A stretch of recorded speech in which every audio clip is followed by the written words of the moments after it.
ఆమ్లెట్‌కి నాకు ఒక పెద్ద స్టోరీనే ఉంది. చిన్నప్పుడు స్కూల్ నుంచి రాగానే ఎవరైనా స్నాక్స్ అడుగుతారు. నేను రివర్స్ అనమాట. అమ్మ ఎగ్ ఉంటే ఆమ్లెట్ వేసేయి అన్నం తినేస్తా అనేదాన్ని. స్టిల్ ఇప్పటికీ కూడా ఇంట్లో పప్పు చేశాను అంటే ఆమ్లెట్ మ్యాండేటరీ అనమాట. సో, అలా అలవాటయిపోయింది. మా అమ్మ వేసే స్టైల్‌లో ఆమ్లెట్ అయితే చెప్పేస్తాను. చాలా ఈజీ. ఉల్లిపాయ ముక్కలు, పచ్చిమిర్చి కోసుకుని ఒక 2 ఎగ్స్ అందులో వేసేసి ఉప్పు, కారం వేసి బాగా కలిపేసుకున్న తర్వాత ప్యాన్‌లో ఆయిల్ వేసి ఆయిల్ బాగా హీట్ ఎక్కిన తర్వాత మొత్తం మనం మిక్స్ చేసుకున్నదంతా వేసేసి బాగా కాలిన తర్వాత తిరిగేసుకోండి.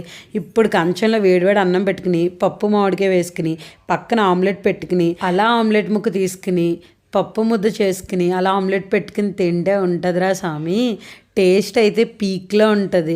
ఇంకా ఏ పప్పు కాంబినేషన్ అయినా పప్పు టమాటా, పప్పు మామిడికాయ, పప్పు చారు ఎందులోకైనా సరే ఆమ్లెట్ అనేది డెడ్లీ కాంబినేషన్. అలాగే మీలో కూడా ఎవరైనా ఈ కాంబినేషన్ అంటే ఇష్టపడే వాళ్ళు ఉంటే కమెంట్ చేసేయండి.